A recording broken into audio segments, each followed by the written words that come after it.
Your activities report printed.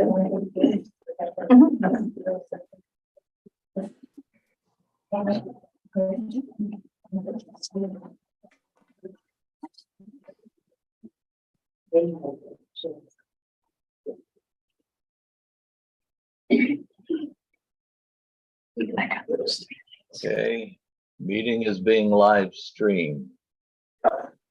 You are clear for takeoff. I don't know where you went though. Oh, where'd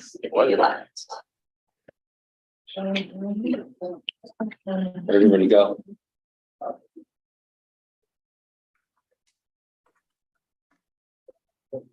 Do you want to? It looks like we've all done on.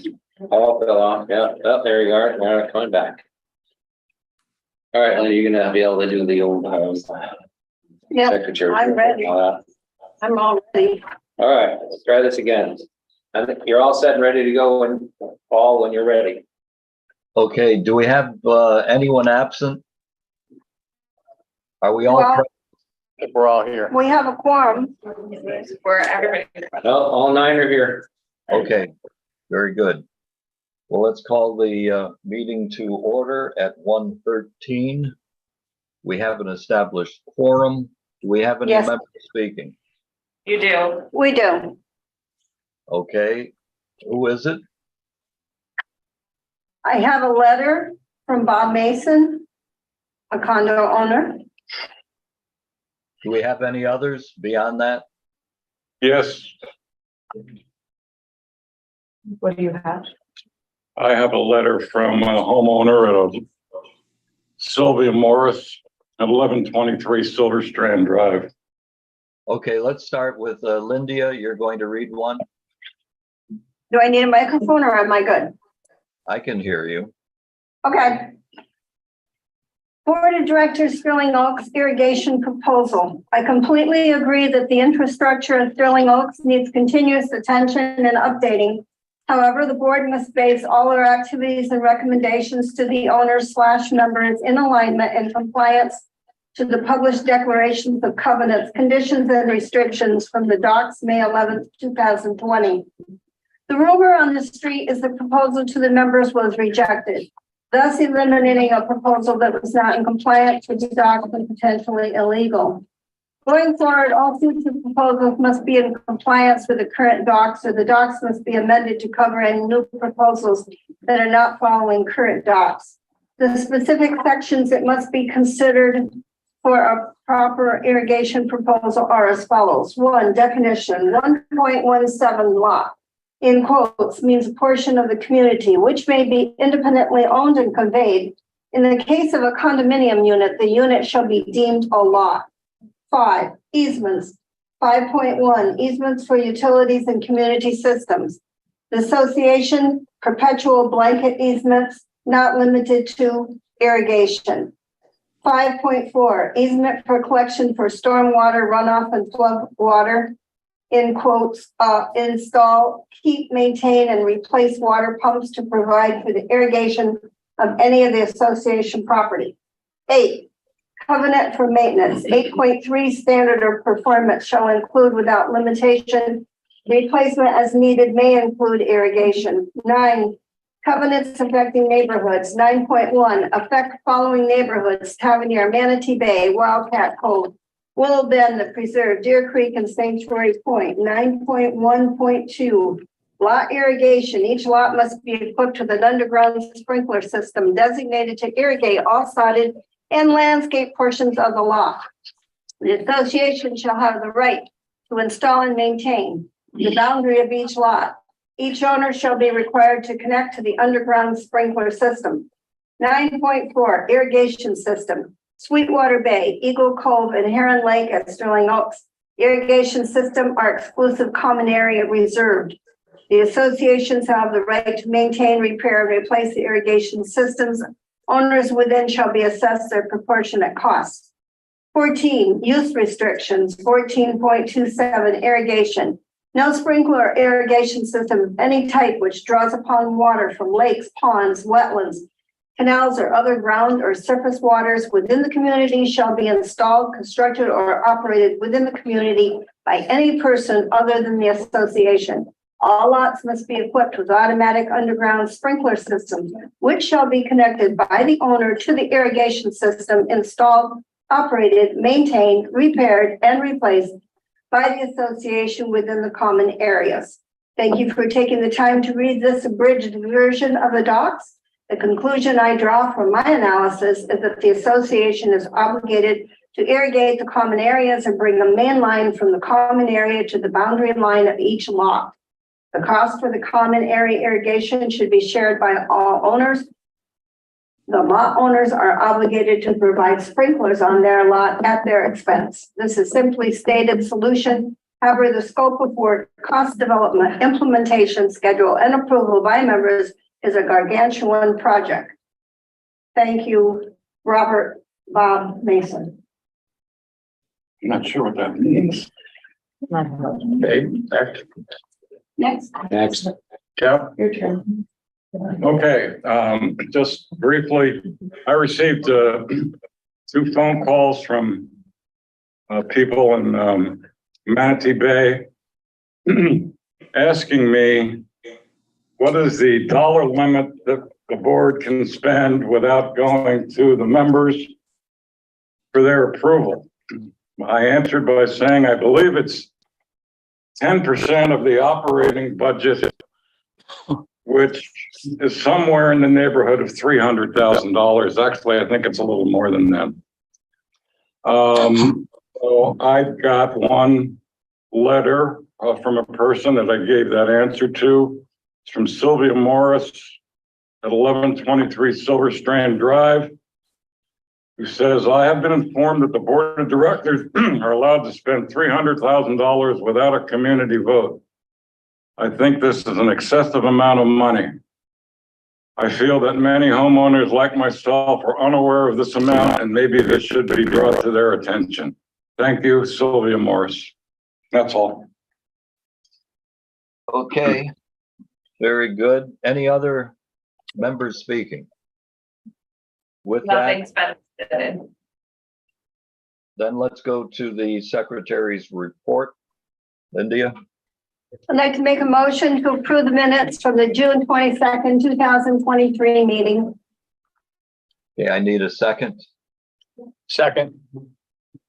Okay, Rick seconds. All in favor, please signify by raising your hand saying aye.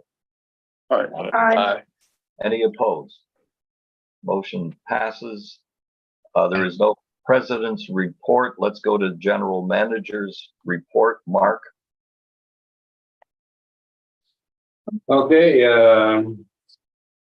sidewalk repairs throughout the community. We've finally gotten a hold of Ron Martin. He is coming on to probably, we've got about 150 linear feet of sidewalk. Some have been added due to the recent surge in paver driveways being constructed, and those have created some issues with adjoining sidewalks. All of that is going to be taken care of. We're expecting Ron to be on property this week, hopefully sometime this week, and then done by mid-August, because we have to pull it. We have to take the roots out, because that's usually why it's lifting, and then they have to re-pour and set. We're also doing several areas of the valley curb, and then that's the gutter that's on the side of the road. In certain areas where it's been damaged, or we have some areas where it's actually broken up and needing repairs, and those should start ASAP according to my contractor. I can only tell you that contractors are telling us no problem, we'll be there. It's been very difficult to get them onto property and get things done. The heat and the weather have been very difficult to deal with. I mean, rain's one thing, but when it's 106, 108 out there for these guys to be working in the heat, it makes it very difficult. And so we're having some issues with that. You've seen the clubhouse roof, and over at the pump house roof, those are we're done. We have the underlayment on. We're waiting on tiles. I can only tell you that we don't know when they're going to appear. We're like everybody else out there in the world, waiting on stuff that needs to be done. So, he said that we could go through the entire summer and they wouldn't arrive until January at the latest. So in the meantime, at least, the roof's not leaking. We found when we tore off the tiles and tore off the old underlayment, there was, I want to say, close to 15 to 28 4x8 sheets of plywood that were rotting through and leaks were present. So that's why we had consistent leaks in the roof of the kitchen, in the pro shop, and certain areas around the club where we were kind of watching stuff in the tiles. And we found out that this was the case. So at least we've gotten that taken care of, and we look forward to having the tiles put on as soon as possible. We're still in touch with the pool lighting engineer. The pool lighting engineer, this is to look at the pool project team's request for nighttime swimming. He's wanting some information on the actual construction of the pool, which was done by the developer in, anybody's guess?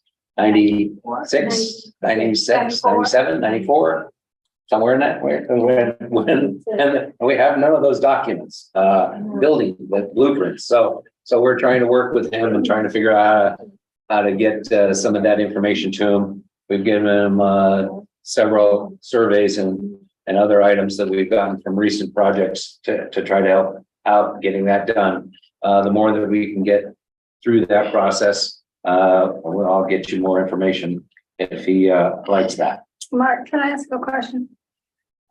Once you get that information and bring it back to the board, do we have to vote to go ahead with it or not? Well, I think that what I'll do is I'll bring the information that I can get, not only from the engineer, but what the county's going to require. And then we're going to have to say whether or not you want to do it.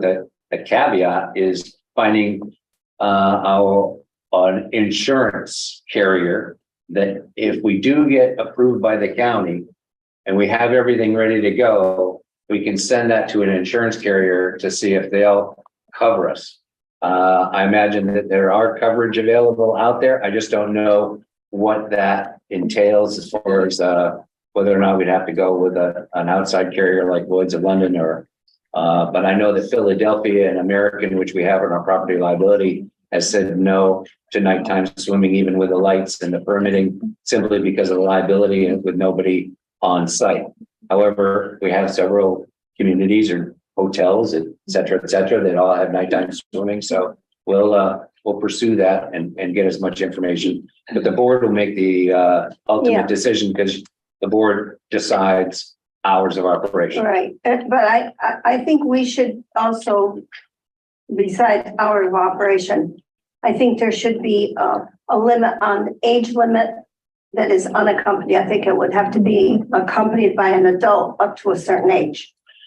Would be very important for an insurance carrier. I'm sure we'll probably go through a lot of those questions Okay. at that I point. just want to make sure I'm on Just record. letting you know we're traveling on down the path. It's just taking longer than expected. Okay, The Marsh project, which was approved, I was in touch with Michael LeBlanc from Gulf Western. He said that either last week or the first week of August, last week of July, first week of August, they'll get in there to start clearing the waterway area that they were approved to do so, and also getting the littoral edge planting ready to go with the different plants that are stationed around the edge of the marsh. So we're just waiting on DWE to get started with that. Mark, the people that set us on this path, they're aware of what they're getting.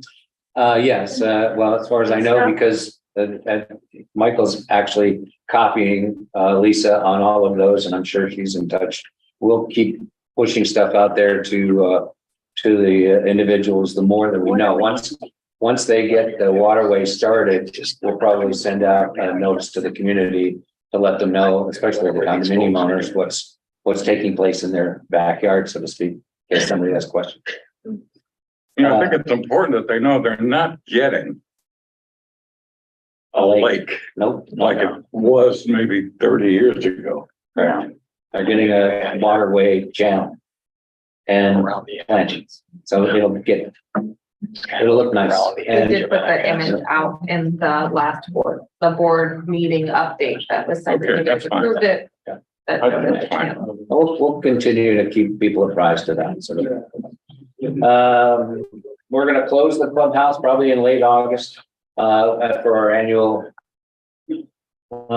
maintenance and carpet cleaning and, you know, fix the dents in the walls. And we're gonna be doing some work in the kitchen as well, to try to get the old kitchen floor, the original kitchen floor, which is still there since 1994 or 5. We're gonna be resurfacing that. It's all part of the reserves. And we'll have that closed. The cabana, we'll try to keep it open. It might be open Friday, Saturday, and Sunday. Drinks only during that time, but it's only going to be about a week or so. We're going to have to pull some of the stuff off the walls in the kitchen because we found that part of the leaks from the roof were actually in the kitchen area as well. And those walls, the drywall got compromised. So we're going to have to be doing a little work in there before all that happens. So we'll be down probably 10 days or so in the kitchen and probably about a week in here because of upstairs and downstairs. We're doing all of the chairs as well. So all the surfaces, all the floors within the entire clubhouse upstairs and down, including the fitness, will all be done at that time, the machines and everything. So we'll have a deep clean. And we'll keep reminding you, we'll send it out on the FYI and also on channel 901. Strategic plan, as you know, was finished up, that Jerry Schoenfeld did quite a bit of work with the board and with all of you as far as survey and the focus groups, et cetera. And they developed a strategic plan with key elements in it. And that we've sent something out to the community committees through the board liaisons to ask the committees to take a look at the strategic plan. And if their committees can, if they're going to be working on something that they work on, at least fostering improvements within the strategic plan guidelines so that we can move forward on that. And I've included that project list to the board as well. I can just tell you that the key elements, 7 of them are board communications as number 1, which was a big part of the survey to get more transparency and more interactive communication between the board and the residents. To club amenities, which includes the pool and all the other amenities, and how we maintain, keep them progressive and move forward and keep them a viable part of the operations. Food and beverage operations, how to manage those effectively and keep the people interested in coming to that and improving the hours of operation later on nighttime, et cetera, so that we can get more people involved in that. I'm going to take a quick segue, only because I've got an audience here and I'm on YouTube, and that is that a few years back in 2019, you all had a vote on a change to the clubhouse and its surrounds. It was what was called Plan A. It included a new restaurant out back. It was significantly more money. That got voted down two times, and we ended up with a renovation of the clubhouse. There's been significant talk over the years about having more food and beverage operations available at night, especially at the pool area because the cabana is there. How do we get a grill going? How do we improve that? And I just know that the one other thing that I get, and the pool committee is quite aware of this as well, is that the pool is extremely busy during season, and it's gotten busier and busier, and we've expanded it 2 and 3 and 4 times. We've got a bunch of new chairs. The pool committee is working on trying to manage the furniture down there to get it under control so that we have a little bit more of a aesthetic compatibility and probably keep it so that it looks the same. My question to, I guess, everybody, including the board, is that if you do something down there to increase the traffic load at the cabana and pool area for food and beverage operations, are we exacerbating a problem that we already have?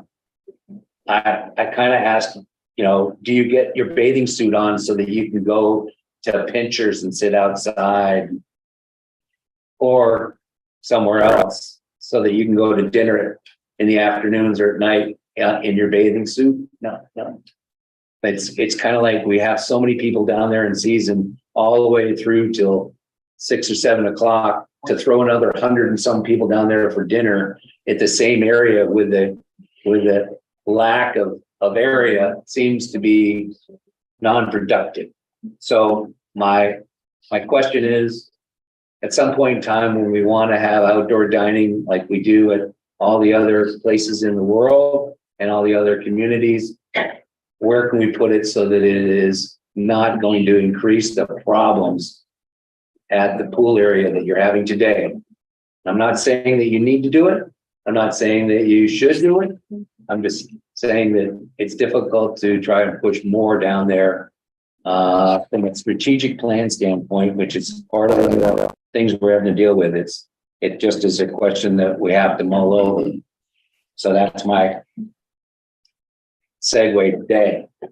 We also have the irrigation system, which is on the strategic plan. Even though this went down, we still have an irrigation system that is 20-something years old. The communications lines that go back and forth to the pump and how it's managed, it's going to have to be looked into, and there's going to have to be some discussion on how to move forward with something to make sure that that stays viable and we have irrigation water going on to all of our property.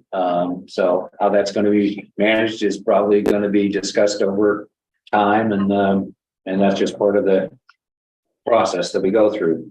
Landscaping is another one, and landscaping is a huge number one priority in your surveys, and that is continuing to be looked at and managed. You've got millions and millions of dollars worth of plants on property that need to be looked at and cared for. And it's an ongoing monster to really get our arms around, especially as everything gets older and older. So that's going to be something we have to keep a look at. One of the things that we're involved in internally is the staff customer service. One of the focus group issues and some of the surveys basically said that, you know, the customer service issues at the staff level need to be improved. I can only tell you we are working on that. Strategic plan goes for 2, 3 to 5 years out. Our customer service goals are 1 to 2 months out. We're on a short timeline, and we hope to get some. We're going to be getting training, and we have been going through training. This is food and beverage staff, tennis staff, all of us, including me, going through customer service training online right now. And then we're going to have a Dale Carnegie course for the department heads. It's going to be taking place in August as well. So we hope to be able to improve that segment of the survey and focus group in moving forward. And the last is the tennis program. And the tennis program, of course, is a viable part of the community, and it needs to be looked at and how it's managed and how it's going to be taken care of, because it is a good asset and facet of this community. So that is my report. The strategic plan is currently been posted on the website. Yes. So if anyone wants to see it, that's where you can find it. Moving on. Next. Well, just to follow up on that, we will have Jerry Schoenfeld come in October, I believe, October or November. No, I think it's November. Yeah, and he will take us through the summary of the strategic plan for the entire community can take part in that. Okay, any other questions of Mark? Mark, are you gonna bring up the pergola at the bocce court or not? Yeah, that's later on in the agenda, Ken. Okay, it should be under old business. Okay, if there are no other questions, let's move to treasurer's report. John? Okay, and since our meeting is early in the month than normal, I don't have the June financials yet. I want to touch on a couple of items. At the May 15th board meeting, we introduced a 2024 budget timeline. We did that to have better communications so all board members and committees are aware of deliverables and due dates. The first item on the timeline, begin work on the 2024 reserve study, is underway. Every department head was given the 2023 study and are looking at the remainder of this year, as well as the next couple of years, to see if any items need to be moved up, moved out, added, or deleted. As we all know, or should know, the timing and cost of every reserve item is the best estimate we have at the time the study is done. Every year is reviewed and adjusted accordingly.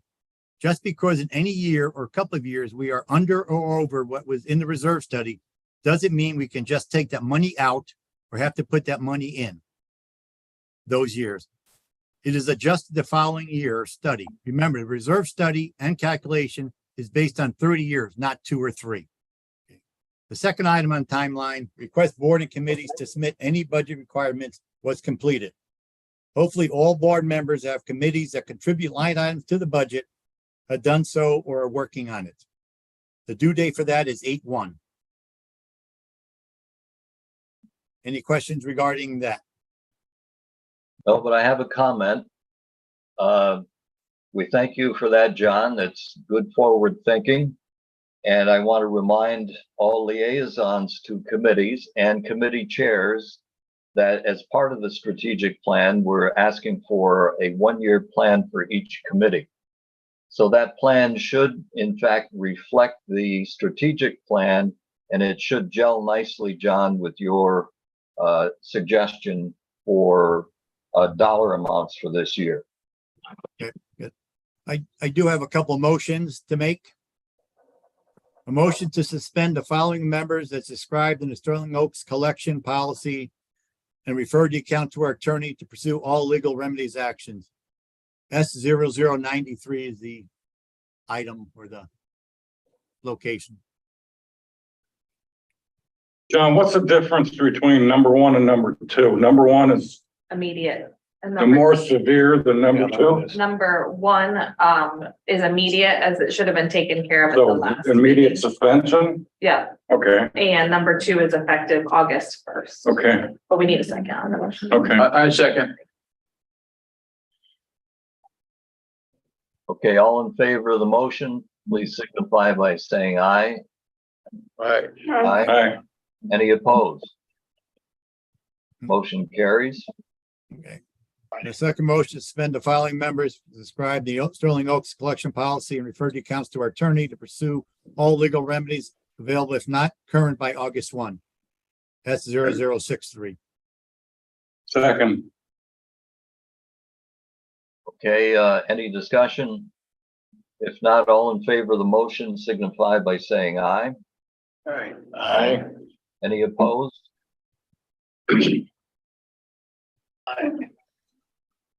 Is there an opposition? No, Lydia has a question. Okay, well then the motion carries. You have a question, Lydia? yes, when are those plans due? Excuse me? August 1st. August 1st. August 1st from each committee?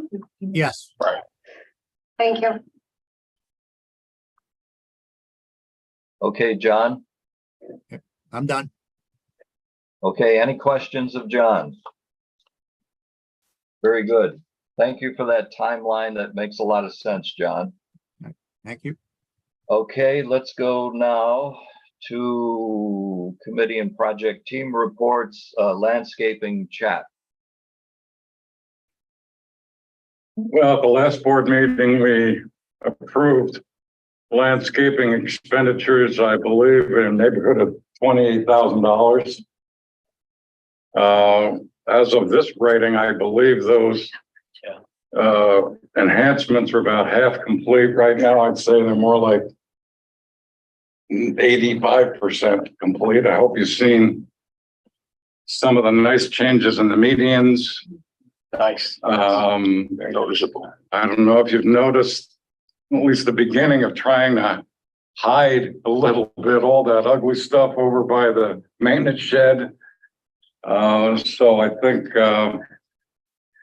they've done a good job. The committee's done a good job. I want to make sure you understand that any trees in the medians are not of a tall species. There was some concern at the last time that we were going to have more huge palm trees. Well, that's not the case. What you see there they'll obviously grow a little bit, but they're not going to be towering pines or palms. And we've also eliminated the rope barriers that we were talking about last time. So there's no tripping problem. I believe that's out here in the back. Phase 2, there's a landscape committee meeting tomorrow. So I think we will have by the next board meeting what we want to do, what the committee wants to do as a phase 2. We're not ready to discuss that yet because I don't know yet. So we'll start developing that tomorrow, and hopefully at the next board meeting, we'll be able to tell you what we want to do for phase 2 and how much it's going to cost. And that's the end of my report. Good, and call that your annual plan also, Chad. Yes, sir. Lynn, do you have a activities report? I do. Paul, there's not on the agenda, but Lindia has an activities report. Okay. Fine, Lydia, go ahead. First of all, any questions of Chad? If not, Lydia, go ahead. Memorial Day was a 3-day celebration consisting of trivia with Julio, a cornhole, bocce, ping pong tournament, music at the pool, a barbecue buffet, a bustling cabana, and beautiful weather. It was a large turnout and it was enjoyed by all. June and July Friday dining at the club continued, including curbside service. The special of 2 for $40 was a good draw. It included a 3-course menu and some good choices. Book club met in June and will meet again tomorrow at 1 o'clock, where a new book will be selected for the August book club meeting. Please check the website for the new book. 4th of July was a very hot day in Sterling Oaks, but yet 53 brave souls braved the heat to enjoy a barbecue at the pool. The cabana and the pool were busy. Looking ahead, due to some kitchen remodeling and updating, plus the intense heat, the events with dining will mainly consist of Friday dining at the club with curb service. Of course, the cabana will serve food and drink Wednesday through Sunday, 11 to 4. Knife sharpening is July 18th in the club parking lot, and there is a scheduled blood drive. Please check the website or TV channel for time and scheduling. 25th. 25th? July 25th. Bloodmobile. Gus Hevia, a boating enthusiast, is hoping to start a boat club. Anyone interested in finding out more about this should email Gus at gushevia@gmail.com. Our next board meeting is Wednesday morning. This concludes my report. Very good. Any questions? If not, let's go to the pool project team, Steve Mara. Yes, we have a proposal in front of you, and I'd just like to read a couple of little paragraphs from our team. Pool team would like to request the board approve the purchase of pool dining tables, chairs, and umbrellas for the tables. The pool is our most used amenity, enjoyed by not only our homeowners, but our approved tenants and outside members. Replacement of this furniture is not only because it is terribly mismatched, it is in terrible shape and truly uncomfortable. It also does not represent the type of community that Sterling Oaks strives to be in our overall appearance. We recommend that we accept Suncoast bid not only because of cost, but the responsiveness to our needs. Adrian has worked hard with Mark in getting us the best quality at the best price. Again, we look forward to you accepting our request. I think that, part of what Mark and I talked about is we're not gonna throw away any good furniture. We're gonna be moving it to other areas. And this is gonna be a phase-in thing where we're not gonna replace all the, furniture right now. But in the next couple of months or next year or so, we're hoping to eventually get to all of it. The stuff that is no good and is not usable will be discarded, but the good stuff will be reused. Mark, anything else? No, I can only tell you that the Sun Coast that has been selected is a local establishment. It's up off of Lico Road, where you see those right next to where that mulch pile that you always hear burning is located. Can you work with them before? Yes, I have, and actually they work with a myriad of the communities in the area. So salesperson is very diligent, and they provided the quality that you see in the new furniture down there. The samples we got. All right, Mark, do we need a motion or following me? Yes. Yes, please, state the motion as succinctly as you can. I would like to make a motion that the board approve the request from the pool project team for the furniture that's described in your packets from Suncoast. Do we have a dollar amount? I don't know, what is it, Mark? 33,468. Yeah, 33,468. Okay, do I have a second? Second. Okay, any discussion? Yeah, this is a compliment. I'm glad we established this pool project team. Now that I'm beginning to see the results, I think our effort on this furniture over the years, and I'm not trying to badmouth anybody, and been helter skelter. I don't know what the hell we've been getting. But this seems to bring some organization to it.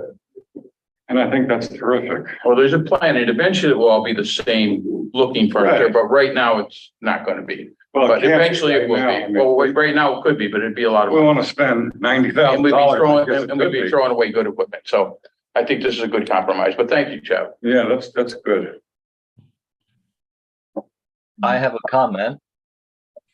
I think it's more of a caveat, I guess. Let's make sure that the pool committee and their enthusiasm doesn't recommend where all this other stuff that we will move along, where it will go. I think that's up to Mark and the board to determine how all that stuff is going to be handled. So let's just be aware of that so we don't have any sparks flying. Agreed. Got my hand up. Brownie, go ahead. Okay, two things. First question, do these tables have holes in it for in the umbrellas? I don't see that indicated. Yes. Right, Mark? So They all better. the tables have holes? Yes, they do. Okay. The short answer is yes. Second point, there's a discrepancy in the bids, which worries me a little bit, what might be the most cost effective. The Suncoast has assumed the correct number of 14 tables. But if you look at the Admiral Furniture, they actually quoted 64 tables, which ran up an extra $25,000. So we're not really making a fair comparison. So I'm a little concerned here that we're going with Suncoast, where they're only quoting the correct number of 14 tables, but we have a quote from Admiral that quoted 64 tables, which was a mistake. You see that? Which makes their bid extremely high. It would bring that down. You take out those 50 tables, that would take $25,000 out. That would bring that quote down to about 30,000. So really the quotes are essentially the same. If anything, Admiral's a little bit less. So I'm a little concerned even though Mark said maybe Suncoast is better, I know we bought furniture from Admiral before. We shouldn't make that decision based on these numbers because of that $25,000 error. I think they're basically pretty close, as you said, Brownie, and we prefer Suncoast because of the local and Mark's experience with them. And I'm actually very unhappy that we got a quote that has that error on it with 64 tables. I mean, that should have been picked up. Well, you just did the math, Brownie. I mean, apples to apples, we got I'd one. like a better comparison They're close. since the Apples cost. to of the apples, city- Brownie, you got one quote that's 33,000 and the other one that's 30. Yeah, but Which the is point apples is, to I'd like, apples. therefore, since they're so close, I'd like a little bit more discussion of the quality and All how right. they look. I mean, there's no pictures of these, how they look, what they're made, so I'm not satisfied with. I've been here 6 years, and every time we buy chairs, we want more chairs, okay? And then people complain about them, so I'm a little concerned, a little bit more comparison of really seeing what we're getting in these two cases now, assuming the same cost, which is really better what people are gonna like.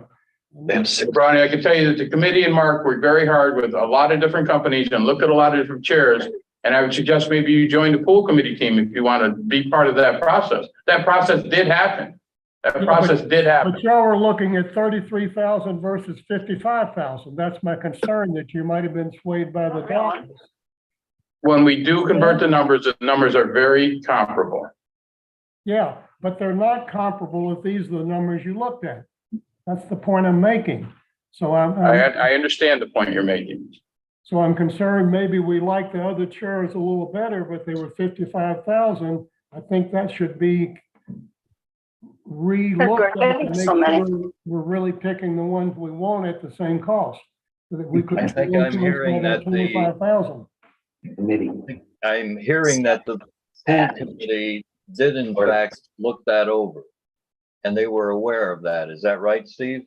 And we did get samples and actually sat in chairs, exactly, that Mark provided to us by them. They spent months looking at, exactly. And there is a math error in there, and I'll give you that. But even with that math error, we still have comparable bids. Are you telling me that they like Suncoast better, even if the others are the same price? I'm not gonna vote for the money until I get the answer to that question, that's been looked at carefully. That They like the same cost. Suncoast furniture better. Suncoast furniture was preferred, yes. Samples of Suncoast were preferred. Didn't we have a bad experience with the other company? Admiral's furniture, although less expensive, has been not, it hasn't been as pleasing to the customers, the patrons at the pool, because of it's not as comfortable as the Suncoast furniture. And that's when we've got those new chaises and some of the chairs that the pool committee was able to look at, sit in, and understand that they had they like the look, the feel, the structure, the way it was made, and also the colors, the way the frames were larger, taller, so that which was a lot of the reasons for going. I'm concerned. I've heard a lot of stories on buying furniture, and every time we buy, people are unhappy with it. Right, that's the Mark- point I make. So if we have difficulty with Admiral, why are we going back to that company? And we're replacing a ton of furniture now. The pool committee has vetted all of this. I think we're ready for a vote. I have. Cindy, go ahead. Yes. When we had vinyl chairs at the pool, we were asked to get better furniture and get rid of the vinyl. When we found chairs that we really liked, they were more expensive than the ones we have. However, some board members resisted it, and they did the same thing. They went through this nickel and dime stuff, and that's why we have what we do at the pool now. So I don't think we ought to start doing that again. We got a pool project team. They all have a brain in their head, and they can figure out the chairs. And if we don't try to limit it so that we get the cheapest again, then maybe everybody at the pool will be able to find a comfortable chair. I've seen this come and go a couple of times and I'm sick of it, really. Do we know Okay, what color we're going with? What color? It's painted All right. with blue stripes. I think we've talked through this enough. I think we have enough information. Do we have any other questions of Steve? If not, let's, we have a second to the vote or to the You do. motion? You do. Okay, let's take a vote. All in favor of the motion, please signify by saying aye. Any opposed? I'll oppose because I don't think I have enough information. Okay, is that the only opposition? It is, your motion passes. Okay, let the record show that. Let's move Paul, along. Paul, can I just say, I want to thank Mark and Adrian for doing a ton of work on this and doing their homework. And I just wanted to tell you that they both did a lot of work and I wanted to thank them. Good. Good to know. We will recognize that and we'll recognize you for your efforts also. Let's go to old business and bocce pergolas. And Ken, are you with us? Yes, I'm with you. All right, let's start with Mark. Bocce pergolas have been on the table for quite some time. We brought them up, I think, at a previous meeting, either in May or June. Brownie had asked at that time that we get a comparative quote. I can tell you that trying to find a construction firm that would come in and build pergolas for us was difficult. I did find a company that does a lot of just various construction items, whether it's remodeling or building. They agreed that they would come out. I gave them the drawings. We do have engineered drawings. They bid on those. They're significantly higher. I asked him why they were so expensive. He said that he was still going to have to utilize some of the materials from the pergola company that we actually have as the other bid to build it, and that he was just marking that up because he's in the business of making money. So the Trellis and Pergola Company has actually been around in town for a long, long time. I think that originally even Cezanne had given the bocce committee how many years ago? About 2 years. A couple of years ago, this information as well. Peter has done work at Pelican Bay, Pelican Sound. I think he's done work at Banyan Bay, a lot of the other communities in this surrounding area, building the pergolas, because that's what his company does.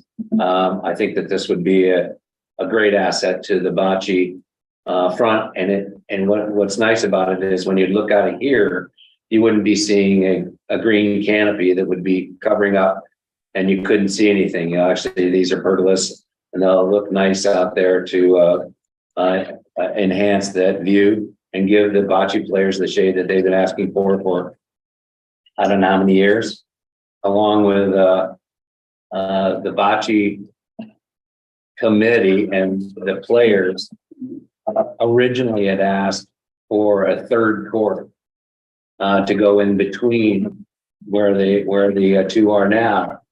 And looking at all of that and changing all that, that cost would have been somewhere between $90,000 to $100,000 to install a new court, hard true, and put all the pavers and raise everything up and do it. They acquiesced and said no because of the money, but they did say we would love some shade while we play.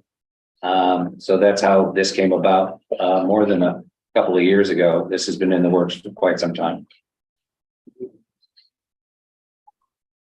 Okay, I'd like to make a proposal that we go ahead and get the pergolas. The cost is $53,900 plus a 5% contingency, or a total of $56,600. We'll accept that as a motion. Do we have a second? Yeah, I'll second it. Okay. Any discussion now? Yeah, Chap, go ahead. I've been on this board long enough to know that when we approve expenditures like this, we inevitably run into, well, we got the permits, we've got the engineering this, and that's not included. And what about a modification to our DPA, whatever the hell it is? Yeah. I mean, is this a real, but by the time we get finished with all that mumbo jumbo that I'm talking about, is this a realistic number? I think that yes, because the permitting and whatnot in the SDPI SDPI. should not, yeah, that's just insubstantial. Because we're just adding to the tract acre recreational area. And with that contingency, the permitting is really should only be $1,000. It's not a high structural situation. There's no electric, there's no plumbing. Okay, well. There's no surface. All it has to do is be wind load capable. There are changes. I will come to the board with them. Okay, Any other questions? Yeah, Browning, this last sentence about an on-site GC, what's a GC, Mark? general contract, General contractor. So we'll have to have a general contractor also? That actually is Peter. I when talking with him, he is going to be able to because he is the builder. He has told me that he can be the on-site GC. But how much is that gonna cost? It's included in this. This is the cost for that. Oh, okay. Okay, my other concern is we're doing this for shade. We put up the tennis shade structures for around $13,000, or if I recall right, we just recently put a couple, and also at pickleball. So why we're gonna pay twice as much for pergolas if the real objective is to shade? And if anything, I was just out yesterday at a restaurant. Matter of fact, I'm in Jackson Hole, Wyoming, at a restaurant where we were eating, and it was out on the patio, and they had pergolas, and we got more sun than we did shade. So why are we paying twice as much to get half as much shade? I'd like someone to explain to me if that's the reason we're doing this. I think that's partial reason. Some is shade and some is aesthetics. If you look. That's different. And with all the complaints we get about us being a spend-free board, everything that comes up, we just always pass it. And the other question is, where is this money going to come from? Which, John, in other words, how is this funded? And again, I question spending 53 instead of maybe 25 or 30 and getting half the shade. And you know, from aesthetics, since we have all of those others on the tennis court, it would really in some ways fit in. It would be, if we did them the same way, they would, you know, give you more of a consistency.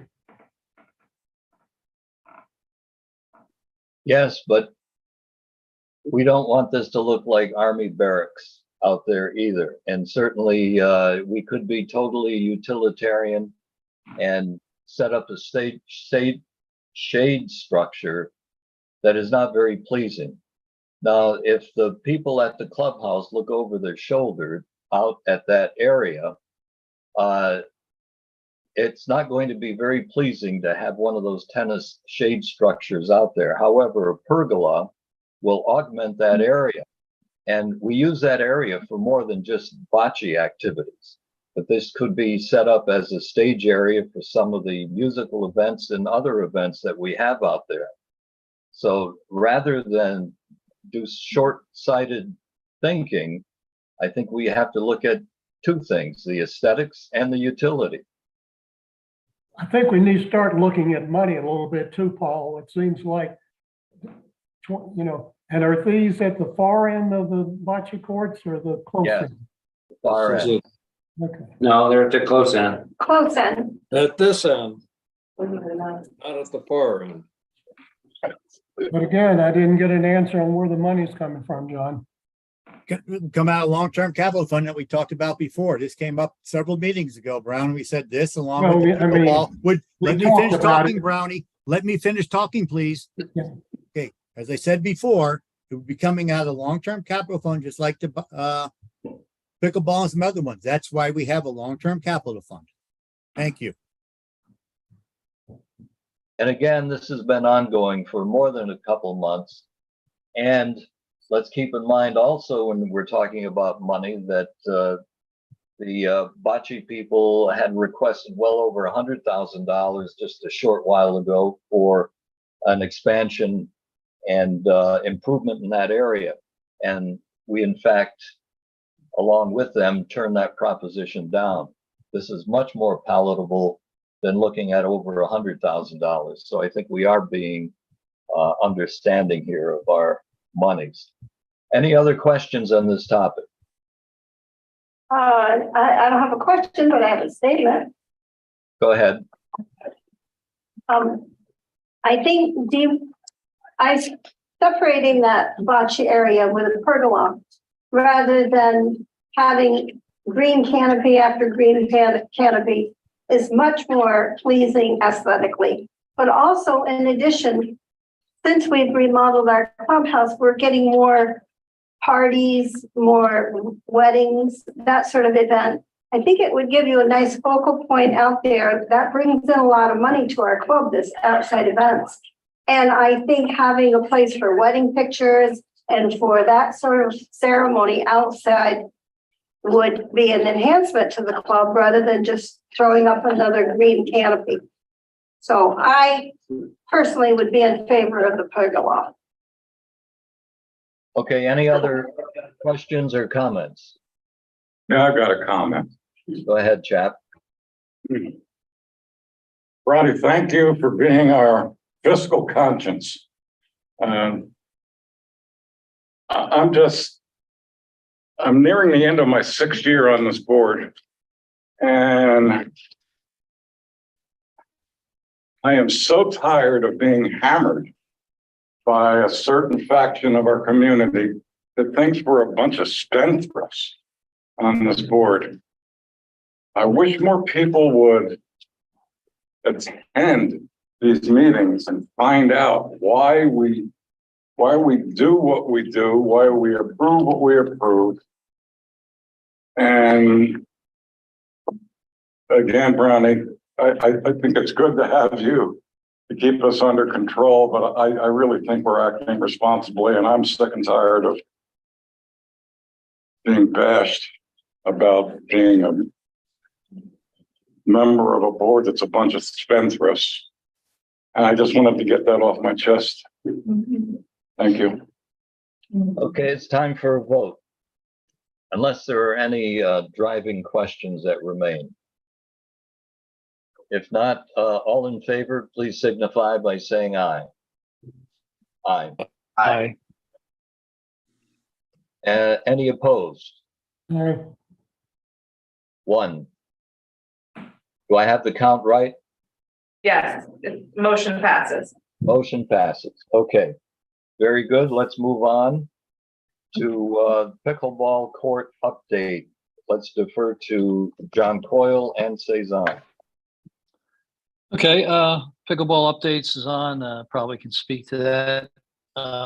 Before I start, though, the pickleball committee has been meeting regularly.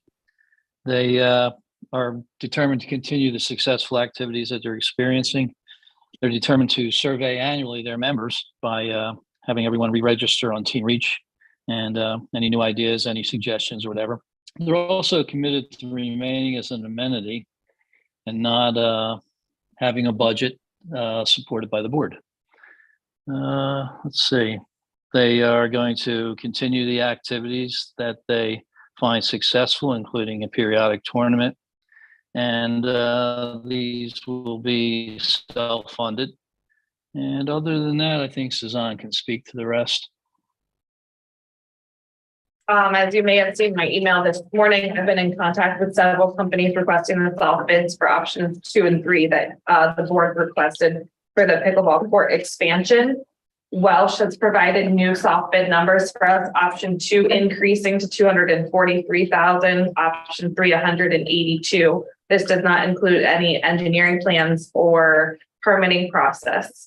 I have a meeting with More Sports tomorrow, US Tennis on Wednesday. I also have requests in this Sports Surface, Rissman, and Fast Dry to see if they'll be interested in giving us some soft bids for the board to determine which option you would like to move forward with, if any, for engineering and bidding. I had some questions about timeline. I know last time we talked, we indicated there's other construction going around clubs.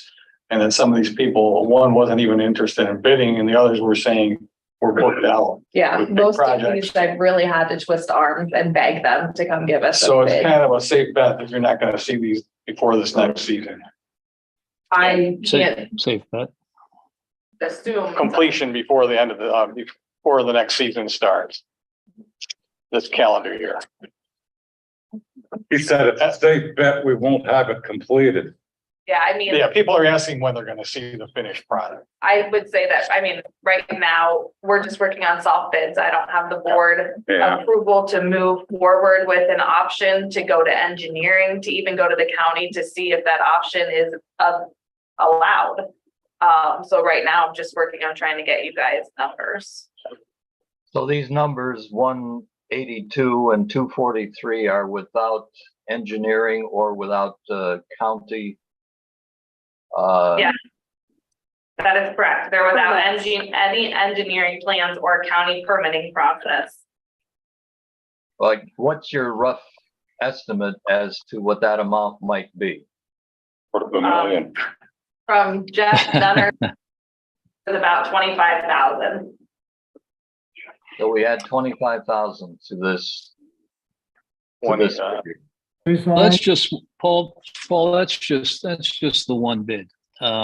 We've opened it up to a number of other contractors in an effort to get a better number, because we agree that, we're trying to stay 150,000 to 200, no more. We don't think it's unreasonable. I think it's a good number. And if we do have to wait, we're small fish in a big pond.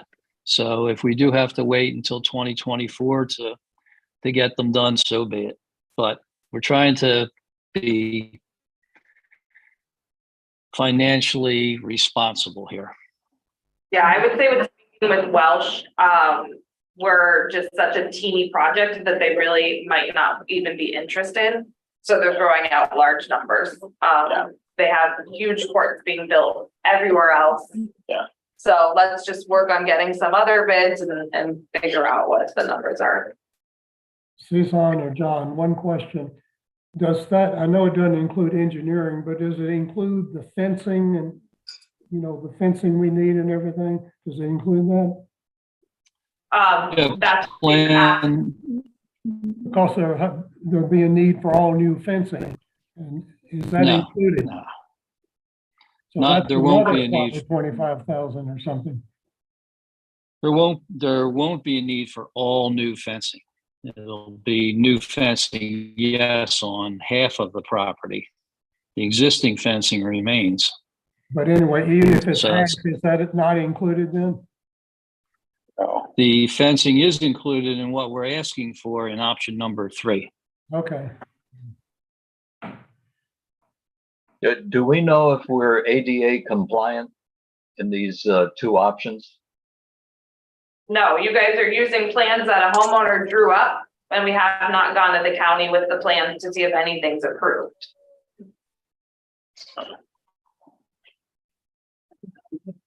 Okay, Well, basically where we are is we're still working on it. I think we need to be Still working prepared. on it. I think we need to be prepared that this is going to cost us $250,000 to get this done right. well, let's hang on there for a minute and let me fall into Brownie's camp.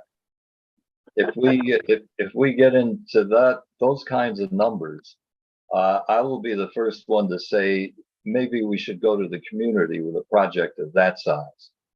So I think we better do a lot of research and a lot of homework before we end up with a number around $250,000. Unless You're we close. have space at the community. You're close now, even Yeah. with, Well, I'm concerned. well, I'm not saying I'm not concerned. I'm just throwing out to everyone. I think you better be ready for this kind of number, and I don't think I'm smoking dope here. This is Well, what it's gonna I be. don't disagree with you. I'm just saying, if we end up at that particular level, we'd better think about talking to the community.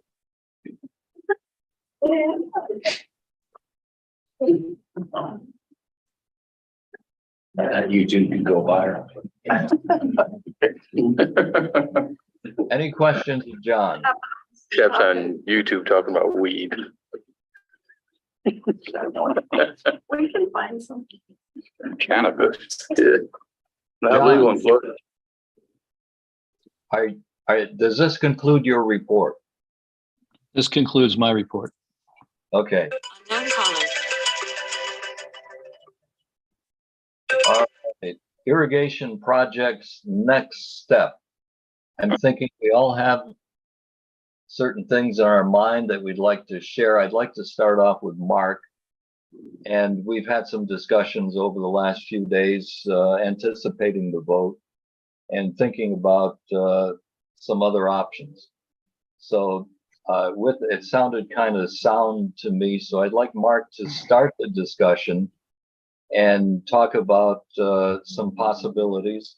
And then we can chime in and see where all this takes us. And this is going to be the last item on the agenda, so hopefully it won't take us too long. I think maybe we need to dedicate a full meeting to this, maybe sometime in August, to map out next steps more succinctly. But let's give it a shot and see what kind of ideas we have. Mark, maybe you can throw some things out at this point. Paul, you've got one other thing that's missing on old business. I don't know if you want to deal with that first or later or just ignore it. And that is, I believe we still not come to a conclusion regarding the terms of the new non-resident tennis members. What are their privileges going to be? What are they not going to be? We still haven't resolved that, have we? I think we have. Yeah, No, I think we have. We have? Yes. What are they? Well, it was mapped out. It's in the minutes of the previous board meeting. And I did Brownie. And now, non-residents cannot use anything. So as it stands now, non-residents can't use anything, New ones. new ones. Besides tennis sports.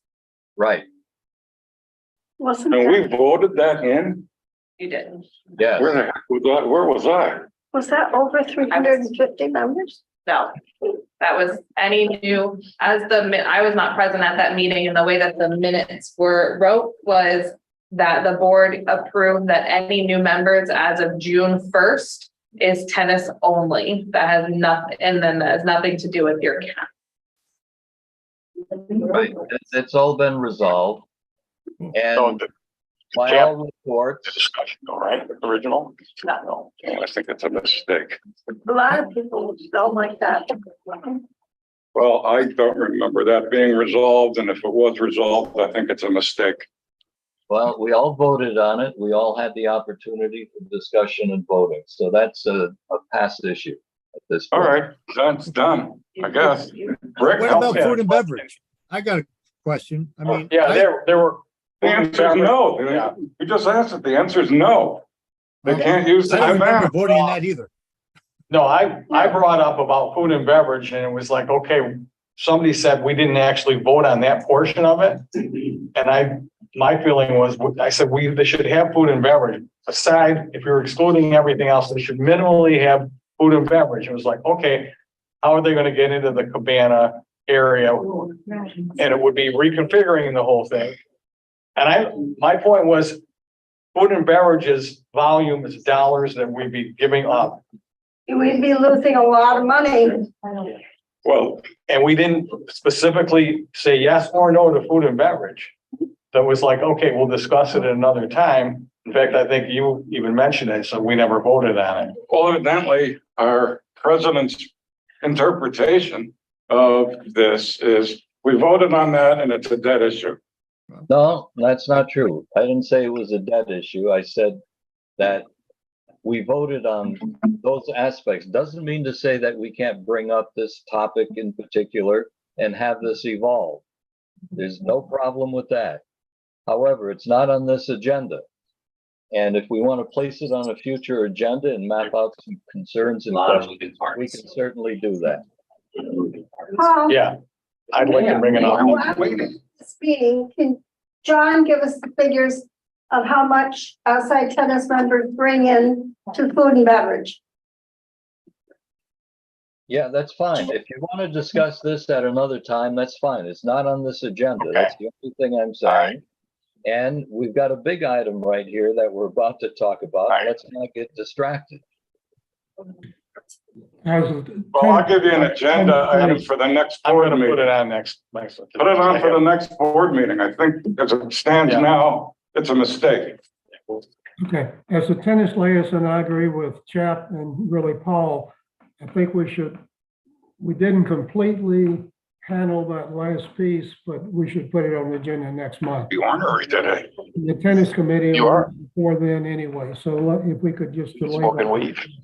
There's no hurry.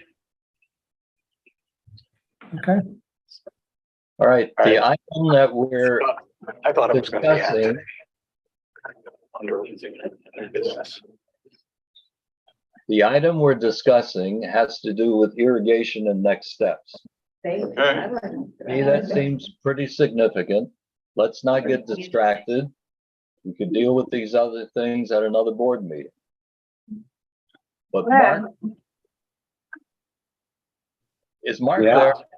I'm right here Well, lead us off on this discussion, please. on the irrigation. Yes. All right. My name is George Custer. I'm gonna go over the hill and see if there's any Indians over there. My only feeling about the irrigation system is that what I see to be the biggest problem, talking to landscape companies, whether it's Four Seasons, whether or not it's Agriscape, Land Earth Care, or Expert. Any of the landscaping companies that are here present, whether they're working in the condominiums or they're working in the single family homes, the problem that they have is they really don't know what the other person's doing. So Earth Care, who's managing maybe down in Sweetwater 8, right? They probably have no idea what Alex in Four Seasons is doing over in Sweetwater Bay 5 or 2, as far as the clocks are concerned. At the same time, and I can only tell you, we have 2 pump stations. So the pump 1, which is located behind the coach homes at the beginning of Wildcat, that supplies water to Manatee and Tavernier. It supplies it to Wildcat, and it supplies it to the condos and coach homes. When Chap's battery clock goes off on Tuesday at 6 in the morning or 4 in the morning, and his 5 houses are all running at the same time, we don't know whether or not Earth Care has set the clocks for Tuesday at 4 o'clock in the morning for the condo building, or if Alex has done it in Four Seasons, or if the clocks in Wildcat, the battery clocks and Wildcats are going, because there's no way to manage it effectively. We have no idea what the right hand doesn't know what the left hand's doing. So when we talked and they gave the presentation about wasting water, what they're saying is that you're throwing a lot of water on the ground, but maybe not in an effective time window. So what you want to do is you really want to have it start over here and go down the line. And my background is in golf course management and golf country clubs. When they turn on the irrigation at a golf course, all 18 holes don't go on at the same time. You can't supply water to the whole course all at the same time. So it starts at maybe midnight and it comes on at midnight and hole number 1 goes 2, 3, 4, 5, 6, so that by the end of the day, and it's time to play golf, the whole course has been watered and you're using the water effectively. We don't have that ability here at all because we really just don't know what's going on. And Earth Care isn't talking probably to Alex or talking to expert about how putting their schedules together. We've asked them to try to get all that together, but it's difficult, especially when you got battery clocks on the ground. So my opinion is that we probably need to start looking at what it would take to get maybe the condominiums on some sort of database so that we could understand the number of buildings that are there, when do they run, what are their schedules, and so that we can map that out to make sure that they're being effective when they're using the water pressure that's coming from the pump station. One of the reasons why our main lines break down underground is because the water goes like this. When it's turning on and off, there's not a good solid flow on a consistent basis as things come and go. They're shut off, turned on, and you get 200 PSI of water blowing through a pipe, and they got those 90s and all the other machinations that are underground. That's why we're having the breaks. So maybe we look at trying to figure out how we can get some communication or some kind of ability to manage or at least understand what the areas are doing. Maybe Wildcat, for instance, would be all, we could find out what would it take to get Wildcat on a system, or Manatee and Tavernier on a system, or the clubhouse and its surrounds. Currently for the clubhouse and surrounds, we're on pump 2, but I think that there's 14 clocks that run the various areas here. Some of them I know don't even work. Some of them have battery clocks just like everybody else. We don't know what's going on because the wires over time have degraded. They were put in originally. You got to remember they're 25 years old too. They've been cut, dug up, corroded, changed. So we just need to maybe start at a communications end of things. Now I realize that the communications portion of the vote that just got voted down was half. I think it was a $2-some-odd million project. I think that the irrigation central control system was something like 1-point-something million. So what do? Well, can we eat the elephant a little at a time instead of spending all that money at once? And maybe we look at how much it is for the condos, how much it is for Wildcat. Maybe it's, the common areas, and asking Stallman Engineering, who was here, who has a very good understanding of how that works, getting some quotes from him and saying, listen, phase 1, find out what it is to get the condos online so that we at least know what they're doing, or find out what Wildcat, just get some ideas on that so we can manage the flow of water utilizing the pipes that are in the ground currently. So that's my first opinion on maybe next steps.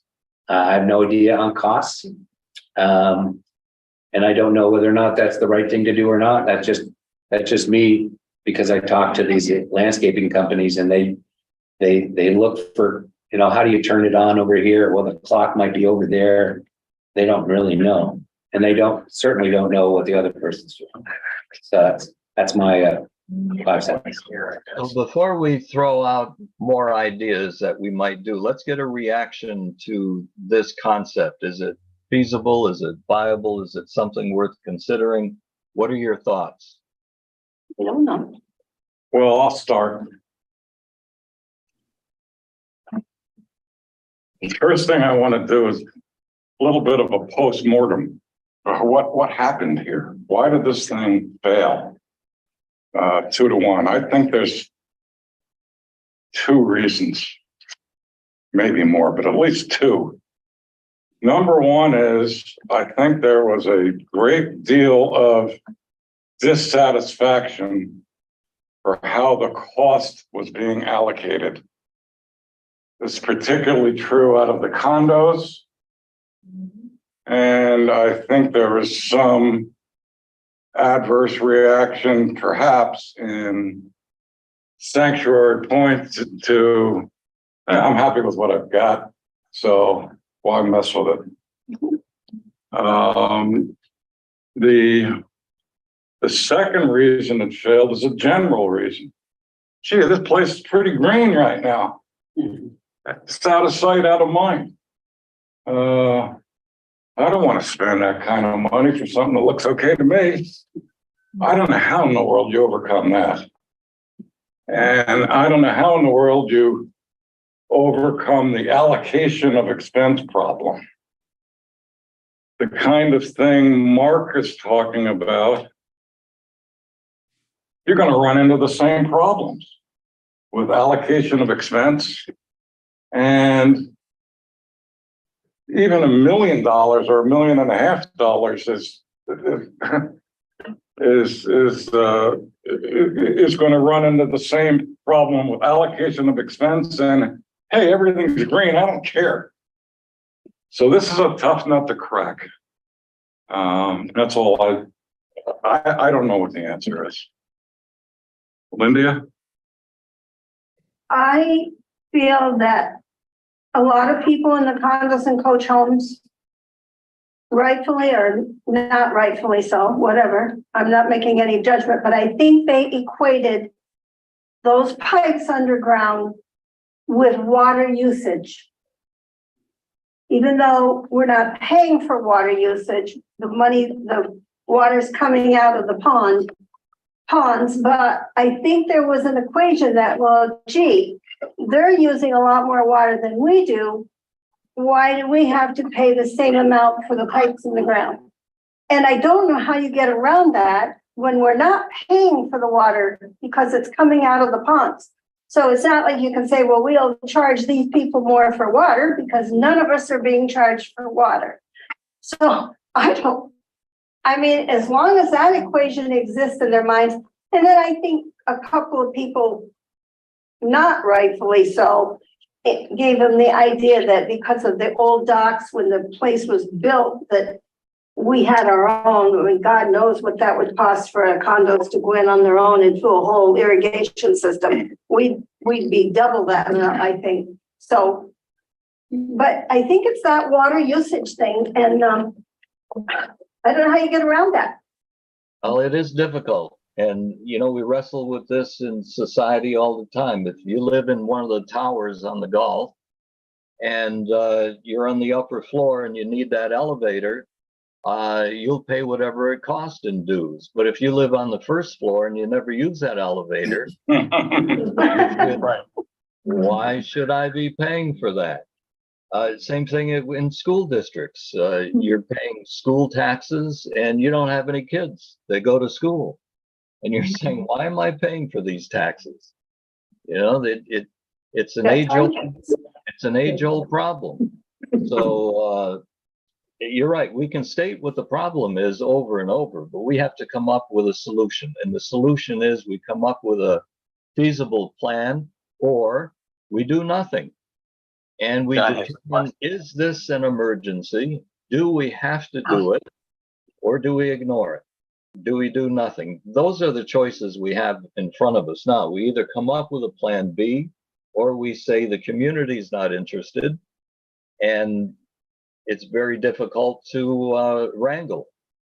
So I guess that's what it leaves us. I mean, we know what the issue is. We know what the problem is. How do we circumvent it is the issue.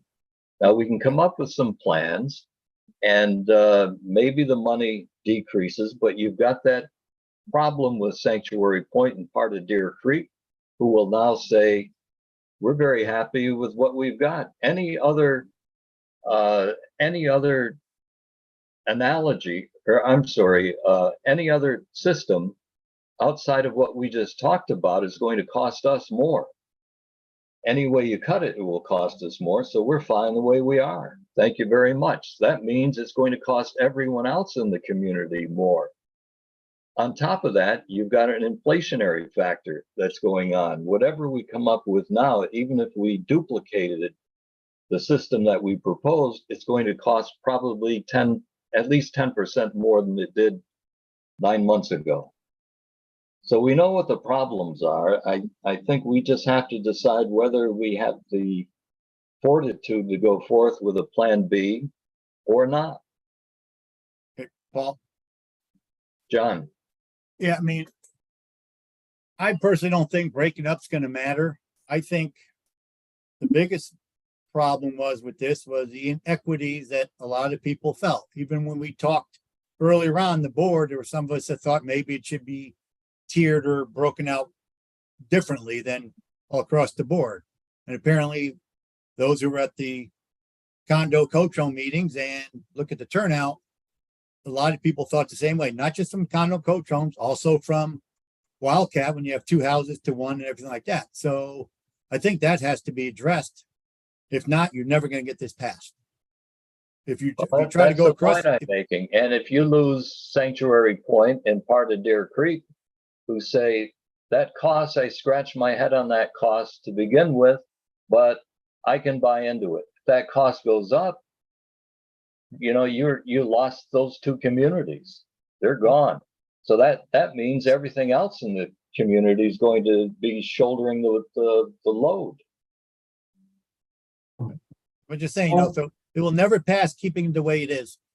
Oh, I agree. That's obvious at this And it point. shouldn't. I agree. I mean, we talked about it way back then, and I was the one that said it should have been allocated differently, but didn't go that way. But if it doesn't, then it will never pass. And it Yeah, I shouldn't. think any way you allocate it at this point, it's going to be more than what people would have paid with this vote. But I think the choice is, do we come up with a different kind of plan, a different avenue, or do we say we give up?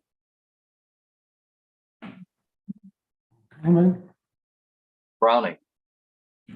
One thing I would like to see, it's not a solution, but it helps to have information that is hard facts instead of what we each think. Susan, I assume you could ask the voting company, you could give them the neighborhoods. I would like to see the vote by the neighborhoods. I mean, and we don't have to get in, you know, the company, if we give them the addresses, they should be able to give us that data. And that way, I think we should look at that at least to know we're making assumptions. It was the coach and this and who did this. It'd be nice to see how the vote really went by neighborhood. It could help us in planning, and it's good to know the facts. Could we do that, Susan?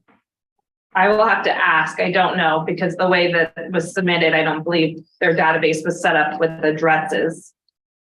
I do have the addresses for each one, right? So if, I don't know. I will have to ask. yeah, but they have the information. I know when I voted, in order to know that there aren't. They don't? This vote was won as a whole. It wasn't by like voting group. So I don't know if they set up their database for this vote with an address, Could you look because it into had that? nothing to do with voting groups. Well, could you look into? Just raw if numbers. They do have the information, they could give it to us by neighborhood. I will ask. If you give them the addresses by neighborhood. I will shall ask. I will ask. I got a question. Rick? I guess we have to, if we're assuming that this is infrastructure and it has to be done, and that it wasn't funded through reserves, do we at this point start from square one and say, okay, we're going to start pre-funding reserves? Meanwhile, we're going to just bite the bullet and spend the 40 or 50 grand that we've been doing on maintenance or and repairs every year and just say, it is what it is, you know, and then work on building out the reserves. But at some point, we're going to have to raise fees. No one's going to like that. They didn't like this. They're not going to like that. So we tried to make it as easy as possible with the financing option. And if that part of it got shot down, how do you make it equitable other than just say it's infrastructure, everybody shares in the expense and the burden and start from scratch? I don't know. You're still going to have throw out that 40 and 50 grand every year and around there for maintenance and repairs, and that adds up pretty quickly too. That's one clear option. But Mark that as number one and set it aside. That's one clear option. That's obvious. Right, John. but even with that option, I agree that we probably will have to start doing that. But then, and say we come up to $2 million eventually, then you're gonna have the same problem and the same inequities that the people in the condos, coach homes and Wildcat Cove that have a lot less irrigation tubing or whatever is given the same amount, whether we get 2 million up front or we give 2 million over 20 years, you're not getting rid of the condos, coach homes paying more than they think they should. They might When be you're doing doing it that at a square lot less of a footage? pace, but all you're doing is just keeping the same inequity, but paying it over a longer time. Yeah. Well, you don't have Sanctuary Point involved or part of Deer Creek. They won't even be part of that equation. Yeah, Those are different things you have to look at. Account. Because those 132 homes would not have to contribute to that reserve. And that's really not something the board can decide. That's in the documents. Matter of fact, you can argue now that we're not doing, but anyway, if it got into big money, that certainly would become an issue with our legal documents. The complication is, we saw probably Deer Creek and Sanctuary Point probably split down the middle. I know some people I talked to in Deer Creek said, I'm fine with what I got. My lawn looks great. I don't want to fool with this thing. There's probably, his neighbor next door probably said, I want to do it. And, so how do you equalize that? I've got an option.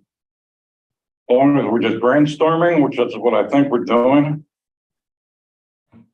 Well, my feeling is we could kick this around a little bit for a little while, but it probably needs a meeting of its own to do it justice. But Well, let me give you mine. Let me give you ahead. mine because it's pretty simple.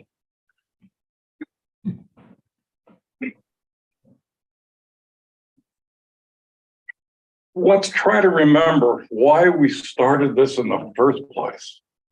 We started this in the first place because we are scared of what could happen to our piping. Not so much we're scared of the $50,000 that we're currently spending every year or whatever it is to take care of the piping problem, but what could happen to these pipes? We could have a catastrophe. Who knows? We could open a sinkhole somewhere. That's why we started this. And then we added on, oh yeah, there's some ecological benefits, etc. But we started this because we have a 30-year-old system, or 25 or whatever it is, that's in trouble. And then we added the ecological benefit, then we added Sanctuary Point and Deer Creek. And that's what we voted on. Now, here's an option. Let's cut the cost down by eliminating Sanctuary Point and Deer Creek. Let them stay where they are on city or county water. What we do is take care of the pipes and control system for what we have. Ex Deer Creek and Sanctuary Point. What we have now, the pipes are lousy, the control system is non-existent, we're wasting tons of water. The cost under that scenario, X inflation, is going to go down if you eliminate Sanctuary Point and Deer Creek. Now, Sanctuary Point and Deer Creek are going to have to pay something. I don't know what that formula would be, but they're going to have to pay something because some of this work that I'm proposing is common area related. So they're gonna have to pay something. But the rest of it is what, X divided by what, 600, Mark? If we Xed out Sanctuary Point and Deer Creek, Yeah, say 6, rounded off to 600. 500. yeah, round it off at 600. Well, that's an option. We just do. And then I want to know. That'll probably get shot down too. I want to know at what point do we put our foot down and say, this has to be done. It is for, vote be darned. This has to be done if we're going to keep the community viable. Is that an option? Yes, it's an It's a option. It's an All right. option. That's a clear option, and that should be number 2 after Rick's. And the board can have the authority just to assess and say this has to be done, it's critical, and we can assess. That's clear. Big question is, do we want to do that? And the first thing we have to do is declare this an emergency of some sort. And I think that's a big question. And I heard it over and over. People would come up to me and say, is this an emergency? Well, I can't say it's an emergency. I say it's critical and it needs to be done, but is it an emergency? Well, if it's not an emergency, my grass is green, as you said, Chap, everything's hunky-dory. I can't see the problem. I'm going to ignore it. But that is an option. But I would be very skitterish assessing the community if they do not believe it's an emergency, or if we do not believe it's an emergency. I think it's critical. I'm not sure it's an emergency. Well, John. Yeah, Chap, to your idea right there, if you cut out Sanctuary Point and Deer Creek, you're also cutting out the expense. So what you're doing is you're taking, instead of taking 2.4 million and dividing by 736, which comes to $3,300, you're going to take 1.9 million divided by 604 doors and make it $3,200. So it is Not that much. it's nothing at all. Plus, you still have the inequity or the perceived inequities to the cons of the coach homes. I agree 100%. So doing it that The way only thing- won't solve anything. The only thing you forgot is Sanctuary Point and Deer Creek would have to chip in something, because part of the job here involves common area. Right, yeah, I agree, but it's That going to be was part minimal of to the- sway that was people. part of the original formula. It's all part of those numbers. Well, Lynn, so if we're all contributing towards $50,000 that's going out every year for repairs, It's 50,000 now. because it's coming out of our budget, which we all pay the same fees. We have a nice profit from tennis of 70 million. Thank you, tennis. 70,000, maybe. You take 70 and 50, $120,000 a year. You got 1.2 million in 10 years. And if we could spread payments over longer than whatever we had on this plan, 3 years, what is it, 3? 3. If you could get a longer payment plan, I think people would buy it to get a system. Now, maybe they would still want a nickel and dime on the other end of his. He's got a bigger yard and his cage is bigger than mine. But if you had that kind of money to work with, I know you'd probably hate to give that out of the general budget, John. I saw John flinch on that one, but 120,000 a year towards it would go a long ways. It would go a long ways to see how important our tennis program is.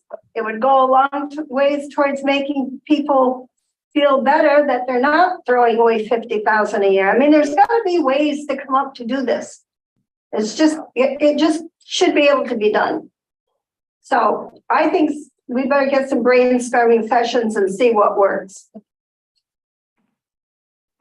Okay, If you have to water the condos out of the faucets, because we don't have water from the irrigation system, then you watch the condo water bills go sky high. I mean, it's gotta be addressed somehow. A brownie. I don't think it will necessarily pass, but I kind of like Chap's idea. I think it would be good if we went back and tried to pair out adding Deer Creek and Sanctuary Point, get that estimate. I know you threw around some numbers, but there's some other things. It could be less, but anyway, regardless, put that vote out. I think the common area is about 18%. We could figure out what that assessment would be for Sanctuary Point and put that out, promote it again. It's likely to fail, but I think it's one way, at least, that we can show we're trying to do it. And maybe the second round, some people will vote for it, realizing we're really serious about it. Okay, we don't have anything to lose. And again, I would come back. I think it would be handy if we could get that split from our, I can't understand why they wouldn't have it, where we can at least know how the neighborhoods voted, and we could, make sure we put emphasis on. So can you ask about that, please? But I kind of like Chap's idea of doing that, even though I'm not optimistic it may pass. It's a shot, and it's something I think we should try.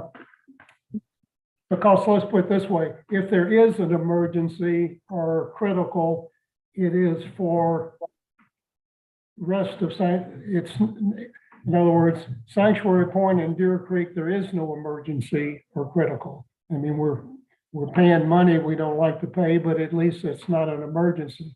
So Right. It could be, and there was a lot of fight between we're paying for Sanctuary Point saying we're paying for everybody else. At least it'd get rid of that argument and maybe more people would vote. Okay, I don't know. But I kind of like Chap's idea. Any other comment? Yeah, Paul, I think, what I heard from a lot of the people in the condos and coach homes was not so much that they were against doing anything. They were against not knowing where these pipes really are.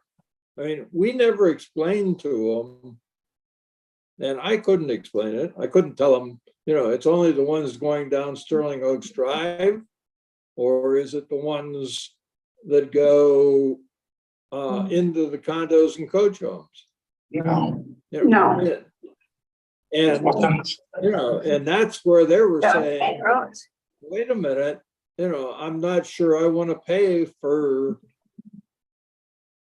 things going just to the homes. I think we've got homework that we need to do to better explain it to people and have the engineers tell us what this really involves. A lot of the people thought maybe it was just for pumps. And I said, no, the pumps are in the reserves. The pumps are not in this proposal. However, they don't understand that. So I think one of our jobs has got to be that we get better communication out there on what we're really proposing. Well, What could be clear? What could be clearer? What could be clearer than mainline pipes and a control system? What could be clearer than that? What is mainline pipes and control system? A mainline pipe is no different from the water that you get from the county. It comes in on a main line, then it branches out to your house. And all we're worried about is the water that comes in the main line. Yes, I What branches connect to out to the your main house. line. I connect to the main line that's in front of my house, Right. not something else. That's what I understand. But what we're fixing, what we wanted to fix was the main lines. Explain it right. Mhm. Right, Mark? So I will tell you, we've got we went maps. through, we did our, We did ask to see those maps. We have a lot of them. I've still got them in my office and I can put them you know, we on. did our due diligence on this. We Probably brought the not. engineers in, we brought the general contractors in. We brought the experts in, we had town hall meetings, we had board meetings. We invited people in for chat sessions. And you can't drag them in and make them hear the information. And that was part of the problem. It was very lightly attended. People did not get it. They were not that concerned about it. And was that our fault? I don't think so. I think we did our due diligence and we brought people in. But you can't force them to understand the situation. So I don't know what we do. Maybe we do a little bit more of what we did before. Lunch. It's a lot of $1. school board budgets. And You know, Paul, the presentation, the very first presentation by the experts was so confusing. They couldn't have taught kindergarten. It was the worst example I have ever seen of selling a project because Manatee people were going to do this, and this was extra for this, and this was extra for that. And people didn't know if it was a pipe or a saxophone. You didn't know what it was. And Well, it so was- I'll after tell you that, what it was engineering. It's Well, engineering speak and people. how have they to sell it, develop. I don't know. That was not a good presentation. You're right. There's so many numbers in there. Paul, I just would like to say that whether we agree with the vote or not, it is the vote, and we live in a democracy. And you can give 100 reasons on why it happened or why it didn't happen, and I think you only get one shot at it. And we had our one shot, and we got a resounding no. And I think we start a reserve fund and we move on. Our responsibility as the board, if you think it's an emergency, then we can go different road, but I don't think it is. We start a reserve fund, we move on, and we say, we tried, and the vote was a resounding no. I tend to agree with Rick that I think we're done. And if it wants to come up down the road, then at least they'll have some funds somewhat available to hopefully make it feasible. Whether we like it or not, we got a resounding no. Yeah. Any other comment?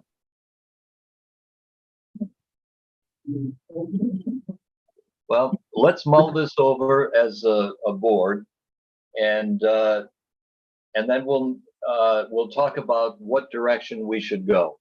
I'm not quite sure how we come to consensus at this point. Maybe we call a special meeting and air it out and then come up with some tact. Any other recommendation? I'm gonna go ahead and let Russ Geiger and Steve know the vote. I'll email them then.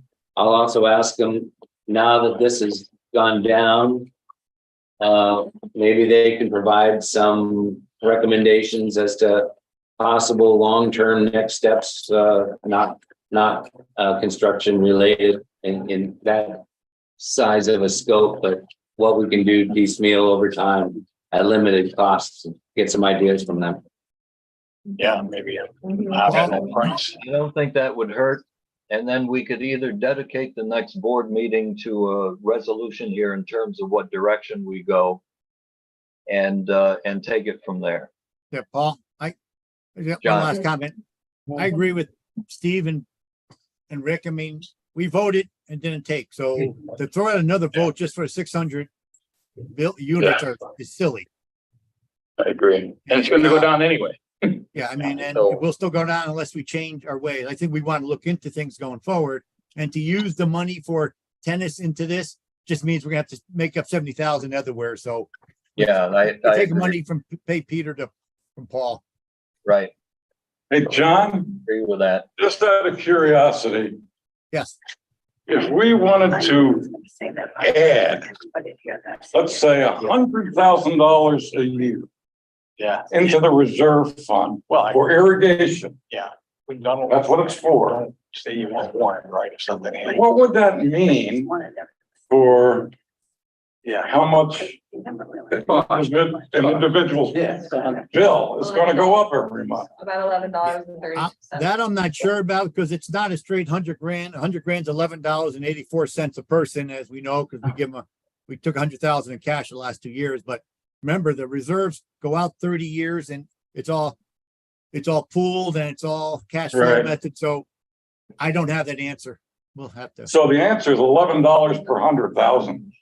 That's a year, but that's not how No. reserves work. Just we. Well, just I because- understand. So we Yeah, I understand. I understand. Yeah. I'll pay 20 bucks. Good. And then in 10 years. $11 per 100, that doesn't seem like, that's a month. Yeah, $11. $11 a month. We'll get you 100,000. Get out. So for $50 a month, you get $500,000. You know what I mean? You get one shot and you're done. Oh, plus. Yeah. All right. All right, Thanks. before I ask for adjournment here, let me just test the waters here. Rick made a suggestion. Steve kind of supported that and so did John. If we took a straw vote right now, how would the rest of you feel about doing that? Doing what? Let me speak. No vote, just in starting a reserve. No vote and starting a reserve. I'm in favor of starting reserves for sure. No more vote, just start a reserve. Well, one of the problems with having half people on Zoom and half in the room, I raise my hand over and somebody else starts talking. We need to work out some kind of system here because it doesn't work. I don't know if anybody said, I put my hand up and then somebody else starts talking. I don't see anybody else put their hand up. Well, I'm you're right. sorry, Brownie, I'm not loud enough. So You're right, we need to- Brownie. It He's is talking People more in the than room anybody need to today. be cognizant of people putting their hands up as, or Paul, you need to recognize us versus, you know what I'm saying? Yes, I understand, and you're right. Your background is very light, and like your hand is up right now, I can't see it. But you're right, it is a problem, but Well, in this it's case, fine. I just can see speak it up. easily. Okay. Brownie hasn't had a chance to talk My today. point is, Go ahead, Brownie. you asked for comments. I would kind of like Rick and Steve's idea, reminding you it'd have to be a separate reserve account where the contribution by the 132 people is just for the common area, not for the total thing. That's the only thing I'll remind you about. Good point. Good point. But if they did contribute when it did happen, they'd be included. I don't think you can do that. Yeah, I don't think You can't do that. I don't think that's possible. So, You can set up a separate reserve account. Figure the details later. I think so. do we want to conclude this concept today, or do we want to do it in another meeting? Let's continue talking about it. Yeah. I agree. Let's throw it out as plan A and we Think can of, think follow about up. it some more and talk about it next meeting. Put it on It's a the big agenda. decision. Let's Okay. think about it a month. It's like we're talking something long-term. A month. it's Plus, not- we'll have some info from the I'll engineers. remind the group again, though, Set up a long-term irrigation. still have the same problem of inequities from the condo coach on Wildcat Cove who feel they don't have the same amount of piping or whatever. So just because Yeah. whether it's 2.5 million up front or whether it's 2.5 million over It 10 doesn't years, matter. they're still paying the same amount. That's for another board to deal with. They're all getting more. It's just something to think about, or, And to zone. we all heard them and I understand. And I Get down the I road agree far with enough. Our idea is set up Okay. I think we've a talked long-term enough. irrigation fund. Right. We've talked enough. Let's bring it up. That's what at we're saying. another That's what we're meeting. saying. We'll That's dedicate probably some makes time sense. to a resolution. Sense. You gotta know. Do we have any new business? If not, I'll entertain a motion to adjourn. Oh, I make a motion, we adjourn. Okay, Steve seconded by I'll second. I second. Brownie seconds. All Brownie. in favor, say aye. All right. Aye. Aye.